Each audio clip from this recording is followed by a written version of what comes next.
Hi, this is Kirby Summers. Today is Saturday, September the 9th, and I welcome you to my podcast. So, as I tweeted, yeah, I was under intense attacks on all of my technology. And, of course, when someone steps forward and continues to talk about people who have committed atrocious crimes, as I do, you will face attacks. Other people who have faced similar attacks include Sean Atwood. I think I remember that this also happened.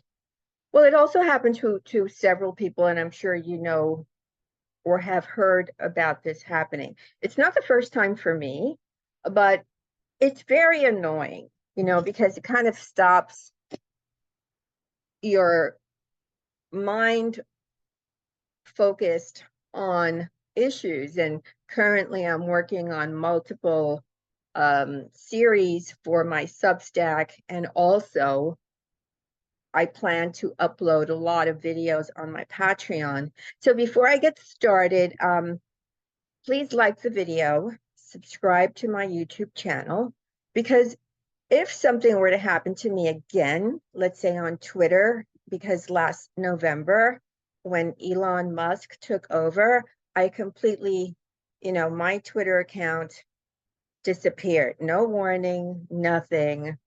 I went through some motions to try to get it back, but after the first response to the initial sort of auto reply email that's generated by what was then Facebook and what's now called X, nothing. I was ghosted.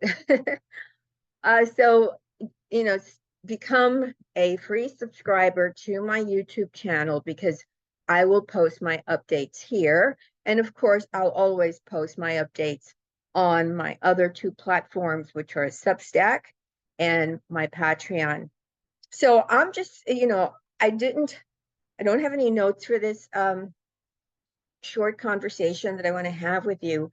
I just want to share the fact that, and a lot of you who follow me are survivors. Some of you were victimized when you were children, others when you were an adult, and some of you were victimized by people who have a lot of power, which is the sort of the category that I fall into.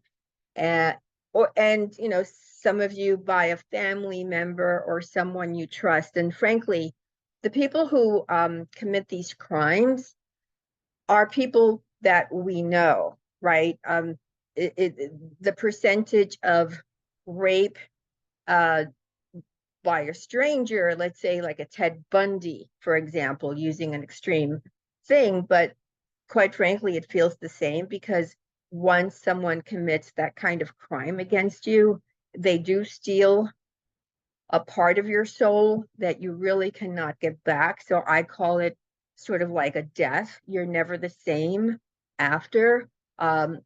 Most all of us, with few exceptions, suffer from post-traumatic stress disorder, which manifests itself in a variety of ways. So what I want to say is, sometimes, like after I was sexually trafficked and then coerced in many ways, although I tried to say no so often. And for those of you who don't know my story, I wrote a book, my memoir, a long time ago. It's on Amazon, The Billionaire's Woman, where I recount most of my story, not all. There is a sequel that's going to follow up on that, which will include a lot of what I'm going to say to you now. So when you're victimized by a very powerful person with unlimited resources, and my abuser is connected to all the presidents, literally, to the Clintons, to Trump. His father was connected to Joe Kennedy, who is JFK's father. So, they're connected to very high level people. They have unlimited, my abuser was a billionaire, is a billionaire. And so they have unlimited resources to continue to stalk, harass you, which is what happened to me for 30 years. So it's not just the initial thing that once you're managed to get free of a situation like the one that I was in, then the stalking begins. Because, for example, initially I did seek out the advice of attorneys. And then when I would follow up with that attorney, initially the attorney would be very interested in my case. And I went to several of them, both in New York and in Los Angeles, where I fled after I was kidnapped and almost murdered. And of course, I firmly 100% believe that was an ordered hit, which failed. The attorneys would then pivot and not want to take my case. And then other things would happen. I went into real estate, and I'm very meticulous, as many of you have noticed, because you've been following me for over 4 years now. And you know how meticulous I am and how dedicated to work I am. Well, I was that dedicated to my real estate career, which was sort of destroyed. Uh, my abuser made sure that there were a ton of bad reviews from fake clients. The same thing happened to my books when I put them on Amazon. The same thing. And then, but it's not just like internet harassment that a victim is subjected to. And it's done to sort of keep you off your toes. So I would have, let's say, a website for, again, my real estate business, and it would be gone. Or I would open my door to find certain books that contain certain messages left for me to let me know that he was still watching and could hear everything I did.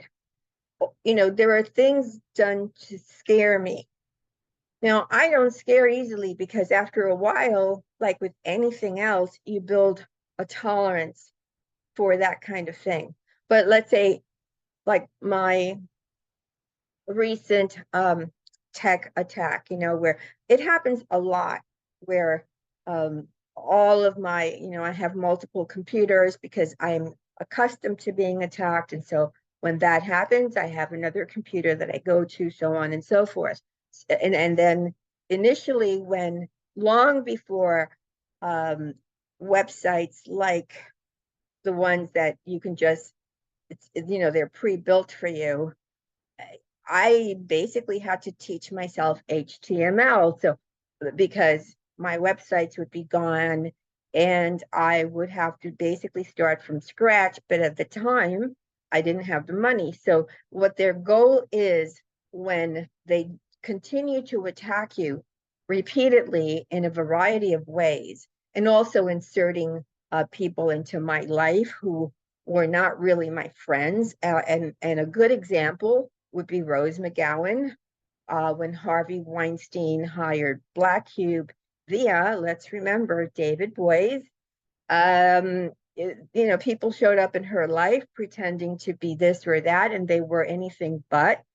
Their goal was to get as much information about what Rose was working on when she was writing her book, in order to help her abuser, the atrocious Harvey Weinstein. So they do that sort of thing. So after a while, you don't even know who to trust. The thing is that you keep going. I know that in Rose's case, she then attempted to sue David Boies for his role in trying to suppress her and, being the person who signed the document, the contract, on behalf of Harvey Weinstein, whom he represented for a very long time. And Boies, who is, again, he's connected to intelligence. We can follow that and find the connections very easily. Had it thrown out. I mean, she was so scared that she moved. Okay, she moved from one country to another country. Even Ronan Farrow, who was working on the story, admitted that he was terrified that somebody was going to kill him. In my case, I have had repeated attempts on my life. So, like, they do that to sort of keep you suppressed. If they can't kill you or destroy your reputation, and what they do is they keep attacking you in order that you never have enough money, enough security to make it, so that your life is miserable, blah, blah, blah. Well, too bad for my abuser. My life is not miserable.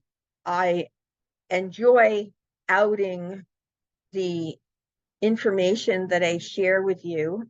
I no longer just focus on the Epstein case. I share a lot of information about the modeling industry, about other things that have happened, but I am connected very much to inequality, things that the powerful do to those of us who are not powerful, or the secrets that are kept from us by our respective governments. And so I do write about all of these things. I write about, financial matters as it pertains to the banks that I believe are part of, let's say, a co-conspiracy with the elite. And let's just use a simple case like with Epstein. JP Morgan Chase, I believe, is 100% can be considered a co-conspirator.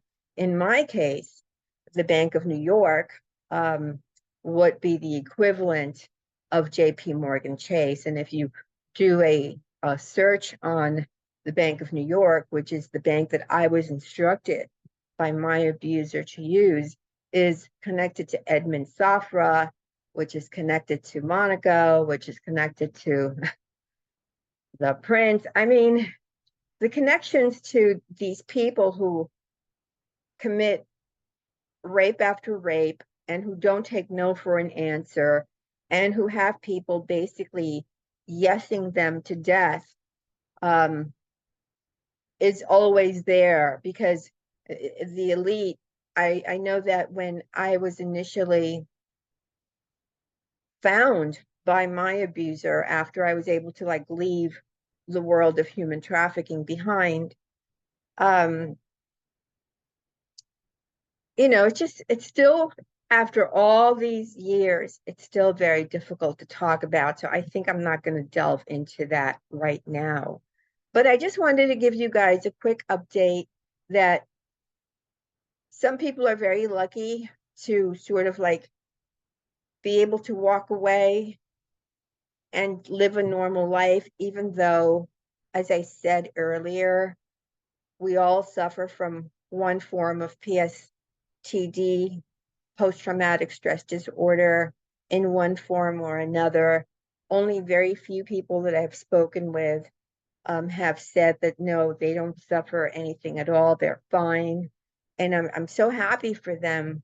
But we have to just keep on working to make sure, because the only time that this subject reared its head, the rape, the forced sexual slavery, where, let's say, the modeling industry, for example, I'm going to be writing a whole piece, maybe it's a series, on how the modeling industry has been used, because before social media, there was no place, let's say, where men could sort of look at a catalog and pick out a woman.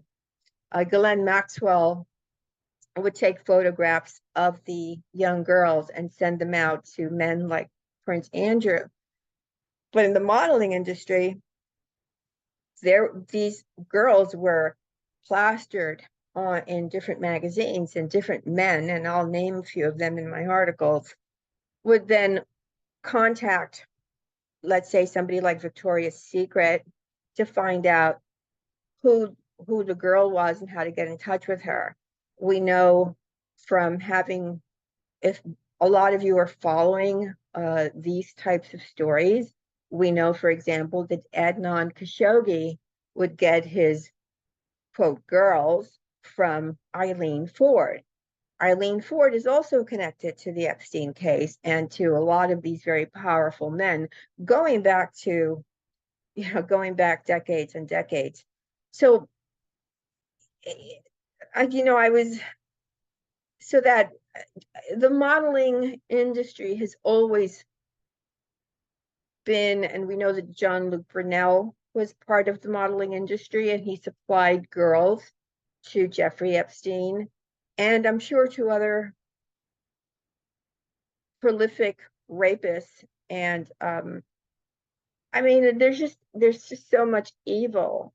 Danny Masterson, as you know, just received a 30-year sentence for drugging and raping two of his accusers.